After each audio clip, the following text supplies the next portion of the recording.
Hello, I'm Dr. Margaret. I would just like to talk to you about the idea of being a success. I know throughout my life I've wanted to be successful. In other words, I want to go out there into the world, do whatever I can do, and in some way hopefully inspire others to want to be successful as well. But what is success? I mean, the bottom line is who's measuring who believes in whatever we're doing, and who supports whatever we're doing, and is it really validated in terms of how we feel about ourselves and the things that we're achieving. You know, when I was a small child, I was lucky because my father always said to me, "You were born a lady. And as a lady, you should be able to do anything." Well, back in those days, there was class distinction, there was history, there were all sorts of things that I was told consciously I had to be aware of. For example, I wasn't supposed to come in the back door, that was for the servants. I had to come in the front door, which always seemed rather stupid to me. Why would I be playing out back and then have to run all the way around the building to come in the front door? Well, of course, that was an old idea from my grandparents and their grandparents, I suppose, going back through time. Yep, we can run my DNA and my history all the way back to 1066 and before. But what good is that to me today?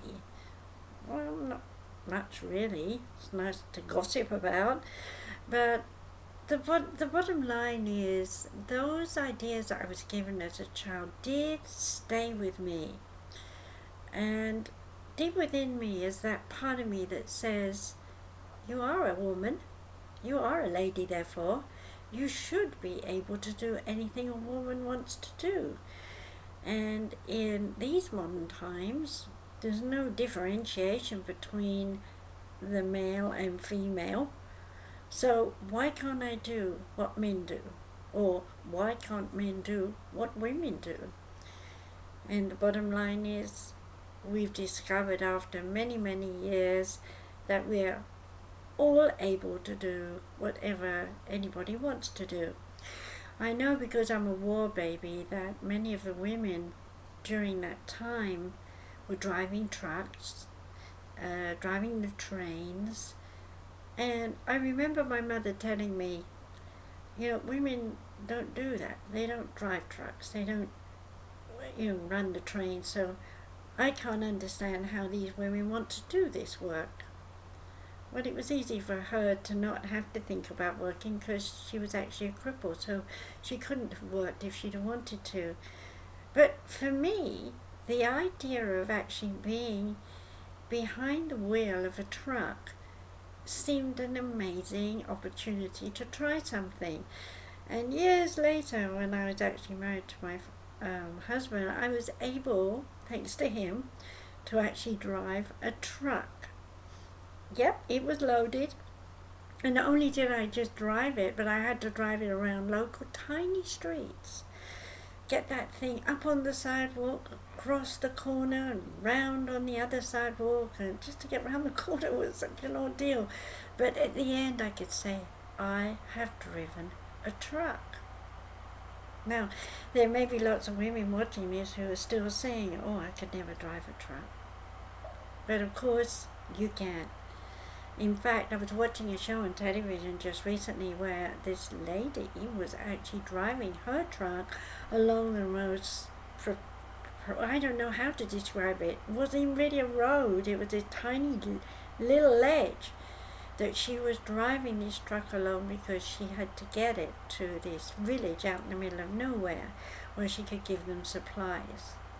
And I watched another woman driving a truck where she was driving across the ice, knowing that the ice could crack and she could be swallowed up into the ocean.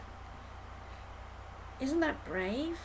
Well, of course it is, but isn't it just as brave if a man does that job?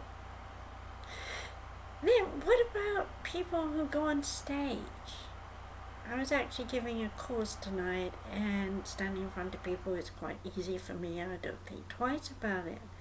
But I invited a couple of people out to talk, and guess what? They were embarrassed and didn't like being in front of an audience. And of course, if I ask them to sing, even if they're talented, it's like, oh my God, everybody's watching me. You can feel them pulling back. I'm embarrassed and I'm nervous, and I don't think I could do it. But with some encouragement, one particular person did sing, and what a lovely voice she had. Well, I'm saying this to you because I want you to realize that you may be your own worst enemy right now. You may be telling yourself that you can't do anything because you're a woman or because you're a man. A woman's work is never done, a man's work is never done. There are these sayings and we believe them. But the truth is that we are capable of doing anything. I knew a gentleman years ago who used to love knitting sweaters. Everybody said, oh, he's a bit weird. But he wasn't. He was very normal and a very nice man. He just learned from his mom how to knit, and for him it calmed him down, so he liked to do that. And of course, women who saw him knitting were amazed at how he could make these fabulous designs, and before long he was making sweaters on demand in a time when men were not supposed to knit. Well, of course, today there are lots of men who can do those kinds of things.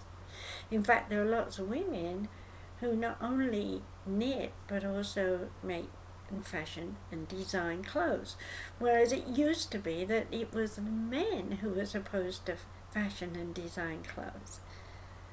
Who was it who decided one particular profession should only be one kind of sex, man or woman?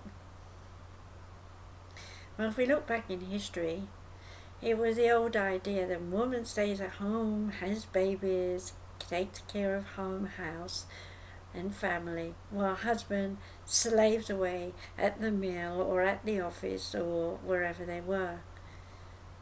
Wars changed all that, and now we all know that we're all capable of doing absolutely anything. Even if we're a woman, we can carry that backpack into war and fire that gun and do whatever we have to do as a soldier to protect those that we love. Well, men, they can stay home, wash the diapers, do the washing up, clean the house, and do all the chores that women don't do anymore. Are we in a crazy world? Is everything upside down? Or are we just learning to integrate the sexes, and more importantly, to integrate our spirits? There's something I'd like to share with you that I think is very important. We know that we can be body to body, we can be physical.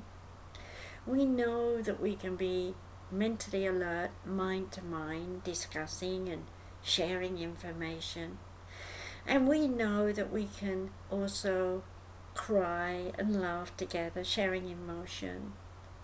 But what about sharing your spirit? Spirit to spirit, and even higher, soul to soul. So what is your spirit? Your spirit is the part of you that goes on through all eternity. Does it ever die? No. Does it change? Yes. Does it transform into something else? Of course it does. Just the same as you were born looking like this little tiny thing. Take me for example. I was once tiny. Now look at me. I'm 70 years old and I'm still going strong. Hope I'll make 96 like my dad. But what is it inside me that keeps me going? Well, it's my spirit. And how does my spirit keep going? It feeds off the divine essence, the soul energy of divine love, the soul of God, which is one cell in the body of God. I've got some good news to share. That's where I'm leading. I've actually rewritten my book, The Way to Oneness. And because of my show being so popular, I've decided to call it Journey into an Unknown World, The Way to Oneness. I'm going to put it up as an ebook next month. So I'd like you to watch out for it. I'll even do a radio show on it as well so that everyone will know about it. Yep, I'm about success. I want to be able to help you be about success. I want to encourage you to know just how strong you are, that your spirit self is connected to your soul vibration, and the soul vibration is collectively connected to a soul group, and the soul group is collected and connected in oneness to God. So it's a long journey ahead, a journey into an unknown world. So I hope you'll enjoy my little chat, and I hope you'll go to my radio show and listen to that. By the way, if you'd like to be a sponsor, I surely would appreciate that. It costs me money to bring you all these free things, and I'm not exactly wealthy. In fact, I'm quite the opposite. So if you know someone who would like to sponsor my radio show, then I would greatly appreciate the connection.